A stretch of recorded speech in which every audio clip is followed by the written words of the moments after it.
Hi y'all. If you don't mind, can I ask you a few questions? Do you feel like you have people in your life that you can talk to, rely on, and confide in? Do you feel like you lack companionship in your life? Are you close with anyone? Do you ever feel isolated? Did you feel like you used to have a close group of friends, or that when you were in school you used to have a larger circle of people you spoke to or talked to, and then as you grew up that group just kind of shrunk? Do you remember the last time you spoke to someone or had a meaningful conversation about things that mattered to you? Are there people in your life that you can turn to? Do you feel like you are left out usually? Is it difficult for you to make friends? In general, I guess what I'm asking is, are you lonely? I've been thinking about the concept of loneliness a lot lately. And as an aside, I used to actually work in a social psychology lab, and one of my main focuses and areas of interest was actually in loneliness and belongingness and social connectedness. I was preoccupied with the idea of loneliness and what it meant to be lonely in a globalized world.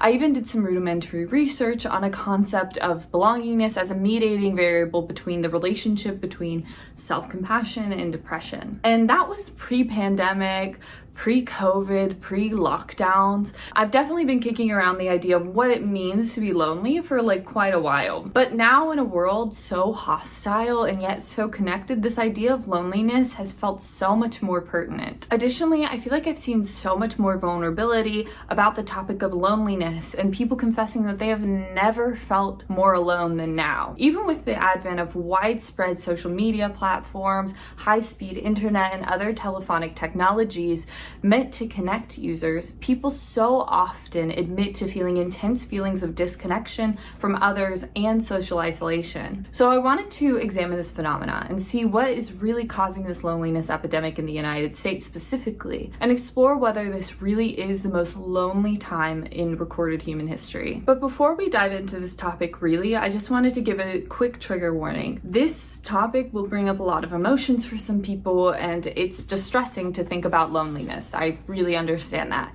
So I'm going to leave some resources down in the description below, and if you ever need to speak to someone, please reach out to the hotlines, and there's so many resources out there for people to just connect to others and talk about what they're experiencing. So with that, let's dive in. So loneliness is a difficult thing to describe. It means different things for different people, and the idea of being lonely is based on individual perception. On a basic level, people may misconstrue loneliness with a lack of human companionship. However, loneliness is not that simple because people have different personality types and levels of tolerance for human interaction and social isolation. For example, some people may say they're lonely when they are without company for a few hours, whereas other people are perfectly content not seeing people for days and would not consider themselves lonely in the slightest. So when we're thinking about loneliness, I think it's important to acknowledge the subjectiveness of this subject.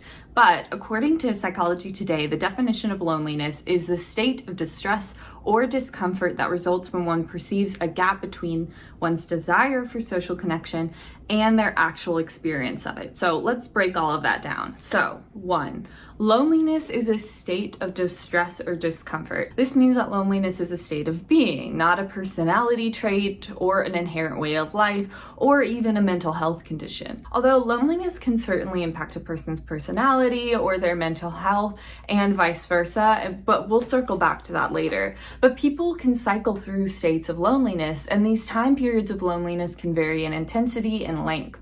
Some people may find their loneliness temporary or acute, while some people may go through periods of chronic loneliness. But it's important to note that loneliness can come and go, and for most people, loneliness will end. But as the definition states, this period of loneliness is accentuated with feelings of discomfort and distress. As with the example in the beginning, some people may lack social interaction for longer periods of time than others, but it is clear feelings of distress about their lack of social engagement that delineates one person as being lonely and one person as being content. The act of being alone is not inherently, by definition, distressing.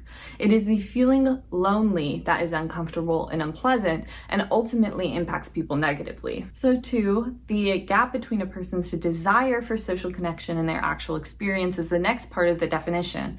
This is one of the major causes of loneliness. A person who craves social interaction in certain ways and feels like they are not getting that interaction may consequently feel more lonely. Now, we will get into why a person may not be getting that meaningful social interaction, but this is the general etiology of why a person may feel the powerful negative emotions associated with loneliness. Now that we've discussed the definition of loneliness, let's get into the types of loneliness. Now, there are many different types of loneliness, including but not limited to chronic, transient, situational, cultural, etc. But we are going to focus on the 3 main types of loneliness, those being the social, existential, and emotional loneliness. So social loneliness is loneliness caused by a perceived lack of quality social relationships. This one is interesting because it deals a lot with belonging and the importance of having an in-group of people you feel like you belong with. I feel like a lot of people I know feel like they've never really had that one solid group of friends, but we see a lot of these friend group archetypes portrayed as so desirable in TV shows, like notably on Friends, How I Met Your Mother, Sex Lives of College Girls, etc. And lacking this social group of friends or other meaningful social relationships can cause distress and loneliness. Another facet of this type of loneliness that I find particularly interesting is the fact that a notable example of social loneliness is people whose only friend is their romantic partner. I feel like I've met a lot of people, and you may have too, that have a partner that they love and they adore, but that partner is their only friend and only source of social interaction. And although that might be meaningful, a lot of people who have just that romantic partnership may express a desire to meet more people and form more connections with platonic friends outside of their romantic interests. And I think this type of loneliness highlights the importance of both romantic and platonic friendships for a well-rounded social life. Existential loneliness is a little bit more broad and is defined as a fundamental separation from the world at large and the broader humanity. To be honest, I find this one a little bit difficult and tricky to try to explain, but conceptually, I totally understand the idea. It's a philosophical reality that everyone is going to be lonely because by nature we are solitary individuals who cannot tap into social consciousness. There are a lot of think pieces on this type of loneliness, but ultimately people argue that it is human nature to feel existential loneliness, and this existentialism and this loneliness can actually sometimes be a good thing. I guess if you get it, you get it, and if you don't, I suggest maybe reading into it. I don't know what else to say about existential loneliness. So finally, we have emotional loneliness. Emotional loneliness is defined as loneliness caused by a lack of meaningful social relationships, but it's different than the social loneliness that we discussed before. There are a lot of things in situations that can trigger this type of emotional loneliness. It usually arises when you desire an emotional attachment to someone and lack that connection to actually talk to someone deeply about your emotions. This lack of connection can happen when you used to have a meaningful relationship like a partner or a family member or friend who is no longer there, or when you experience a significant loss of a person in your life. Losing emotional bonds can leave people emotionally isolated and lacking someone to discuss particularly difficult emotions, which can lead to intense distress and emotional loneliness. Although all of these versions of loneliness present certain challenges, I think emotional loneliness is particularly difficult for the soul and can lead to real mental distress for others. So now that we know a little bit about what loneliness is, let's move on to discussing what causes loneliness. So, like I mentioned, the threshold for loneliness is extremely subjective, and therefore there is no one real cause of loneliness. Rather, the causes of loneliness are specific to the individual. Although the main cause of loneliness is incredibly dependent upon the person experiencing loneliness, I will list some of the major causes of loneliness. This includes experiencing extreme loss of a loved one or other social relationship, going through a breakup, retiring, moving, becoming a parent, starting university, or starting a new job. The causes I just listed represent more of the external factors that can lead to these intense feelings of loneliness. While reviewing this list, it's interesting how many of these events can be linked to major life changes. Major life changes can cause significant loneliness for a lot of people. Humans are creatures of habits, and most people may have challenges associated with change. So it makes sense that a lot of our loneliest times in our lives are associated with significant and profound change. Specifically, I think retiring and becoming a parent are interesting examples of this because they represent huge changes in a life stage of an individual. And it's interesting that during these gigantic life-altering changes where we become a different person, that we are at our most vulnerable and feel isolated from others. Also important to note here, people can feel intense loneliness during holidays like Valentine's Days, Thanksgivings, Christmases, and it is known that hot girls always cry on their birthdays. In addition to these external causes of loneliness, internal factors like mental health play a major role in a person's loneliness. Mental health is a really interesting variable when it comes to loneliness. As I mentioned previously, loneliness is not a mental health condition, but it plays a powerful role in contributing to mental health and can exacerbate a mental health condition that's existing. In essence, loneliness and mental health are in a reciprocal cycle or relationship where they influence each other and impact each other significantly. Now, there are many factors that may leave somebody more vulnerable or at risk for being lonely. For example, introverted people tend to be more susceptible to loneliness because they are less inclined to cultivate social relationships. People who are estranged from their family, people in historically disadvantaged groups like BIPOC individuals in predominantly white areas, people with different abilities, people with chronic illnesses, people with mental health disorders are at higher risk of experiencing loneliness. Additionally, young adults are at a significant risk of being lonely. And to look more closely at this, let's turn to the statistics. So based on a study conducted in 2022, only 39% of adults in the United States said that they felt very connected to others, which is distressingly low. Additionally, approximately half of all adults in the US reported experiencing loneliness, and this loneliness is exacerbated in young adults. According to studies, about 61% of young adults aged between 18 to 25 in America reported feelings of serious loneliness. Now, these numbers are startling and provide evidence to show that there is an ongoing loneliness epidemic in the United States, but it is important to provide context to these numbers. Compared to young adults in the preceding 2 decades, young adults report having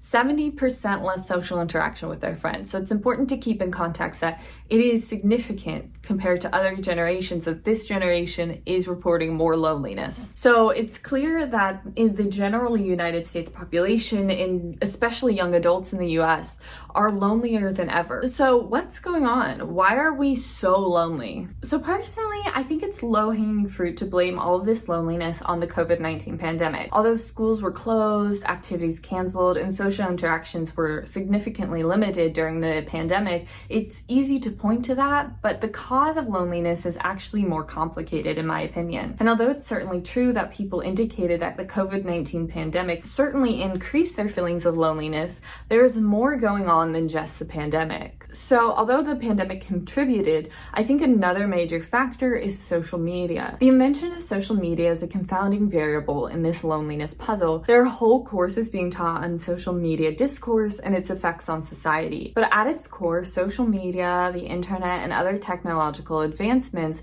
were meant to help connect us. We live in a time where we have unprecedented access to everyone at any time. We can simply log in and see pictures or posts from our best friends, classmates, and family. But these connections through social media lack the substance and meaningful connection needed to make someone not lonely. And a like or a follow does not replace an actual conversation in person. Additionally, studies suggest that social media may actually lead people to being more lonely. Social comparison through social media can actually isolate people and contribute to their negative self-concept and impact their mental health negatively. However, like with the COVID-19 pandemic, I think it's a little bit reductionist to actually simply blame social media for loneliness and the internet as the root of all evil, and all of loneliness is contributed and caused by the internet and technology. I think that it's far too simple. Amazing communities have also formed on social media that have translated to real-life friendships, and I know a lot of people who have formed relationships through social media. So again, like the COVID-19 pandemic, although social media is a contributing factor, in my opinion, to this loneliness epidemic, I think it's just one piece of this puzzle. By now you're probably thinking, oh my gosh, there's no one root cause. That's a whole generalization. There can't be one root cause of loneliness. There's so many different ones. And although you would kind of be right, I would posit that there is like an underlying current, an underlying one major source of loneliness, especially in the modern era. And although I think it's true that there are many factors that led to this crescendo point that we're at right now, I think there's truly one culprit. And I genuinely believe that culprit is capitalism. And the root cause of the loneliness epidemic in the United States is caused by capitalism. Now, before you get up in arms and you start defending capitalism, let me explain. And also for some context, this isn't about to turn into an econ lecture or anything like that. And I'm not trying to posit that there's better forms of the economic structure out there, and this isn't a political case for one system over the other. I'm simply stating that capitalism has impacted our ability to make meaningful social connections.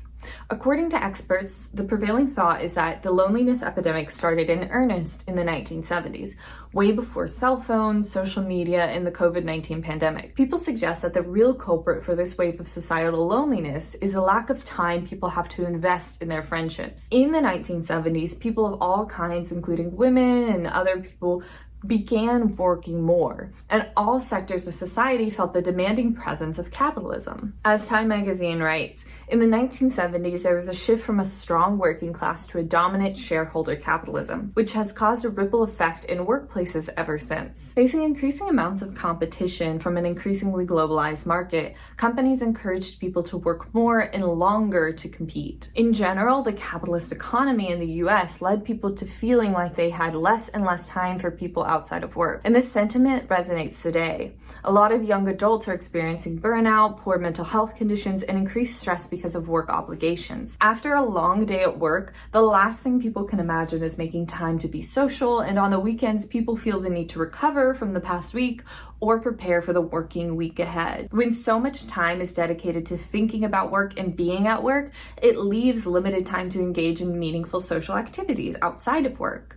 I mean, most people make friends with their coworkers because that's who they spend the most amount of time with.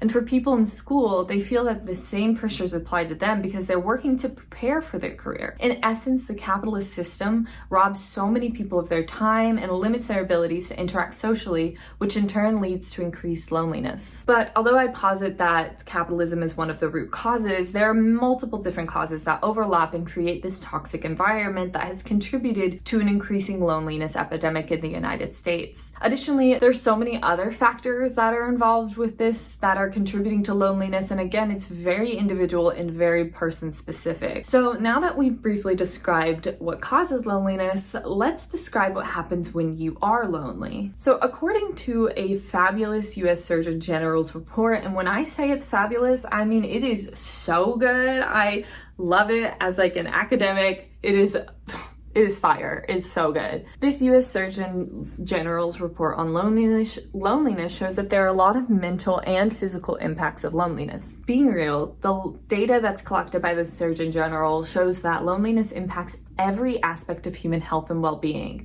And although I can't relay every single piece of information as much as I wish I could that's in that report, I will just give you the information that sticks out to me. So in general, the lack of social connection is worse for humans on average than smoking 15 cigarettes a day, which is just such a wild comparison. Research also suggests that social isolation and loneliness is associated with a 26% increase in heart disease and a 32% increase in risk for a stroke.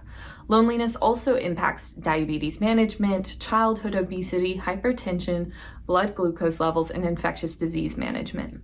In terms of cognitive processing, chronic loneliness and social isolation can increase a person's risk of dementia up to 50%. Additionally, as I briefly mentioned earlier, loneliness and lack of social connection can play a major role in exacerbating existing mental health conditions like depression and anxiety, especially for children and young adults. Honestly, this list of how loneliness impacts impacts human health is extensive, and it just proves that loneliness can impact our quality of life and our health. I will end this section with this piece of information that I think really highlights this point. Across 148 studies, data suggests that humans with high levels of social connection had a 50% increase in their survival rate.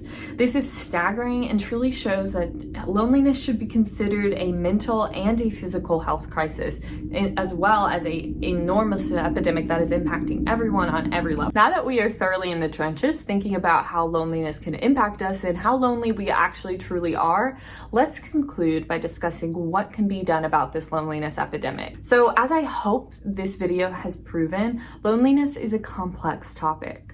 There are many versions of loneliness, a lot of causes of loneliness, and everyone experiences loneliness differently. Therefore, there is not a one-size-fits-all cure to this loneliness epidemic. But there are a few things on a societal level that can help with this epidemic. One of the biggest recommendations is to build up social infrastructure throughout local communities to encourage social connection. This can be achieved by creating pro-social built environments to encourage social connection, enacting social connection programs, and investing in the community to deepen our community ties and relationships. Other societal-wide recommendations include enacting pro-social public policies, mobilizing the mental health sector, reforming the digital environment, including social media, deepening our knowledge about loneliness, and building a culture of social connection. Now, all of those societal-wide interventions may seem great, but they kind of seem nebulous for a person. So on an individual level, there are a few things that can be done. Specifically, you can, in your own life, understand how your loneliness impacts you. Limit your social media consumption or be more purposeful about what the social media you consume. Volunteer at a community organization, go to different classes like art classes, fitness classes, special interest classes, and finally reach out to someone like a therapist or a helpline if you really need help. And I just want to acknowledge that these just seem like band-aid fixes, and they may seem like they're lacking and they're not as comprehensive as maybe I wish they were, but there are small little things that you can do to incrementally change and alter your relationship with loneliness. Dealing with loneliness is not easy, and trying to tackle your loneliness takes time. My suggestion would be to try one of those suggestions and take it very, very slowly. Make incremental changes, like I said, that can hopefully impact your loneliness on a grander scale over time. But be mindful about how loneliness impacts you, and also seek help if you really need it. Okay, well, this one was a long one, and it had a lot of deep conversations in it, but I really hope you enjoyed, and if you did, I hope to see you in the next one. Bye, y'all.